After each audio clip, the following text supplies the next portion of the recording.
Beach shocks ఏర్పాటు అంశంపై రాష్ట్ర హోంమంత్రి అనిత చేసిన వ్యాఖ్యలు ప్రస్తుతం రాజకీయంగా ఆసక్తికరంగా మారాయి.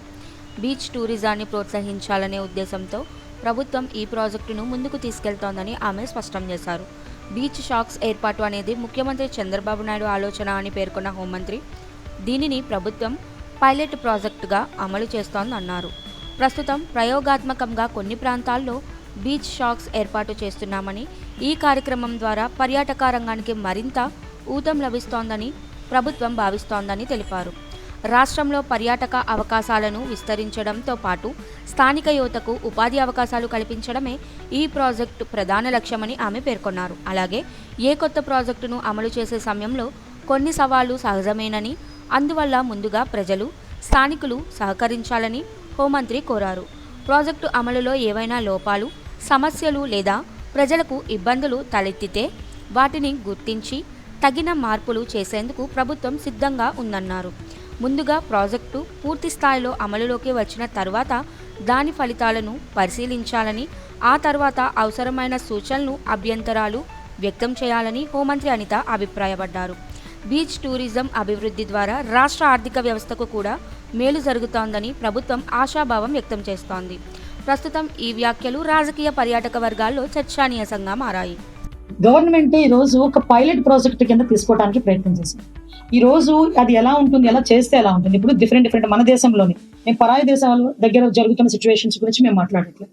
మన దేశంలోని మన ప్రాంత ప్రజలే వేరే ప్రాంతాలకు వెళ్ళి సంభవం ఒక టూరిజం డెవలప్ చేయడానికి, లేకపోతే సంభవం వెళ్ళి వాళ్ళు అక్కడ టూరిజం డెవలప్ చేస్తూ, అంటే సంథింగ్ ఒక రిలాక్సేషన్ కు, లేకపోతే ఒక రిక్రియేషన్ కు, లేకపోతే వాళ్ళు కాసేపు ఒక ఎంజాయ్మెంట్ కు మిగతా రాష్ట్రాలు, మన చుట్టుపక్కల రాష్ట్రాలకి వెళ్తున్నారు. అక్కడ కొన్ని ప్రయోగాలు జరుగుతున్నాయి. సో అటువంటి ప్రయోగం కనుక మన ఆంధ్రాలో జరిగితే టూరిజం డెవలప్ చేసేదానికి ఏదైనా ఆస్కారం ఉంటుందా అనేది ఒక పైలట్ ప్రాజెక్ట్ కింద టైం లిమిట్ పెట్టి, దానికి కూడా పెర్ఫెక్ట్ పోలీస్ డిపార్ట్మెంట్ కి సంబంధించి వాళ్ళకి కూడా ఒక సెక్యూరిటీ పర్పస్ కూడా పెట్టుకొని ఒక స్టేట్ మొత్తం లేదా ఒక 2 దగ్గర ఇలాంటి ప్రయత్నం చేయడానికని ఈరోజు పైలట్ ప్రాజెక్ట్ కింద ఒక ప్రయత్నం చేస్తాం. మీరన్నట్టు 1 minute బాబు ప్లీజ్ 1 minute. మీరన్నట్టు అక్కడ నిజంగా అటువంటి పరిస్థితులు ఏదైనా ఉన్నాయి అనుకుంటే ఈరోజు గవర్నమెంట్ డెఫినెట్ గా దాని మీద చర్యలు తీసుకుంటుంది. దయచేసి నేను ఏమంటానంటే ఇది ఒక ప్రయోగం. ఆ ప్రయోగానికి ఈవెన్ మేము అందరం మాట్లాడుకునేటప్పుడు కూడా కేబినెట్ లో దీని గురించి చర్చ వచ్చినప్పుడు కూడా సార్ చాలా క్లియర్ గా చెప్పారు, ఇట్స్ పైలట్, ఒక ప్రయోగం చేస్తున్నాం. ఎలా ఉంటుంది, పబ్లిక్ ఎలాగా రిసీవ్ చేసుకుంటారు, టూరిజం ఎలా డెవలప్ అవుతుంది, at the same time police department ఎంతవరకు సపోర్ట్ చేయాలి, ఈవినింగ్ టైం పీరియడ్ ఎంతవరకు పెట్టుకోవాలి, ఇవన్నీ కూడా ఒక పారామీటర్స్ పెట్టుకునే గవర్నమెంట్ ఒక స్టెప్ వేసింది. ప్రజలకు ఇబ్బంది కలిగే పరిస్థితి ఏది వచ్చినా కూడా గవర్నమెంట్ ఇనిషియేషన్ తీసుకోదు. కాబట్టి ఒక ప్రయోగం ముందు ఒక 4 రోజులు 5 రోజులు జరిగితే తెలుస్తుంది. నా చేత మాట్లాడిస్తారు కానీ నేను మాట్లాడడం మొదలు పెడితే మళ్ళీ ఏదో కాంట్రవర్సీ అంటారు. అంటే ప్రయోగం చేసేటప్పుడు 100కి 100% సాటిస్ఫై చేయడం ఎవరి వల్ల కాదా, దేవుడి తరం కూడా కాదు. ఆ దేవుడి తరం కూడా కాదు ప్రతి ఒక్కరిని సాటిస్ఫై చేయడం అనేది. ఎంతమంది ఒక ప్రయోగం చేసేటప్పుడు మిక్స్డ్ ఒపీనియన్ ఉంటుంది. ఒకళ్ళేమో ఓకే అంటారు, ఒకళ్ళేమో వద్దు అంటారు, అన్ని మిక్స్డ్ ఒపీనియన్ ఉంటుంది. కానీ గవర్నమెంట్ ఏంటి, అన్ని రకాల ఆలోచన చేసుకుని ఒక ప్రయోగం చేస్తున్నా దాన్ని విధి విధానాలు ఎలా ఉన్నాయని పెట్టుకుంటుంది. దానివల్ల వచ్చే రిజల్ట్ కూడా వెయిట్ చేయొచ్చు కదా.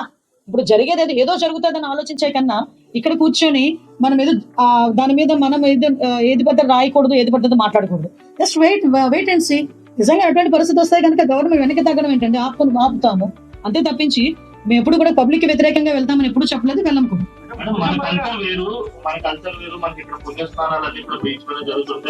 టెంపుల్స్ కూడా ఉన్నాయి, ముఖ్యంగా మహిళల నుంచి ఎవరు మాట్లాడుతున్నారు? అనిల్ బాబు వాయిస్ వినిపించింది, మనిషి కనిపించలేదు అంటే అనుకున్నాను. మమ్మీ అమ్మా బోత్ ఉంటాయి. నేను ఏమంటానంటే 2 ఉంటాయి ఒక దగ్గర. అంటే మనం తీసుకునే విధానం బట్టి ఉంటుంది, మనం చూసే చూపు బట్టి ఉంటుంది. నేను అదంటా. ఈ రోజు ప్రతి ఒక్కరు విశాఖపట్నం టూరిజం డెవలప్ అవ్వాలి, టూరిజం డెవలప్ అయ్యేదానికి ఎంతవరకు తీసుకుంటున్నాం, అన్ని ఇనిషియేషన్స్ తీసుకుంటున్నాం. ఈ రోజు టూరిజం డెవలప్ అవ్వడానికి ప్రభుత్వం ఈ రోజు టూరిజం ఎంత మేరకు ముందుకెళ్ళిందో మీరు కూడా చూస్తున్నారు. ఇది అంటే ఇప్పుడు చాలా మంది చాలా స్టాటిస్టిక్స్ తీసుకున్నాం. మీకేమో ఇలా దీని నుంచి మాట్లాడితే నా గురించి ఏదో రకంగా మాట్లాడతారు. సో అన్ని ఆలోచన చేసుకుని ఒక పైలట్ ప్రాజెక్ట్ కింద తీసుకున్నా. దానికి కూడా ఇప్పుడు ఎక్కడైనా సముద్ర స్నానాలు చేసే పరిస్థితులు ఉన్నాయి.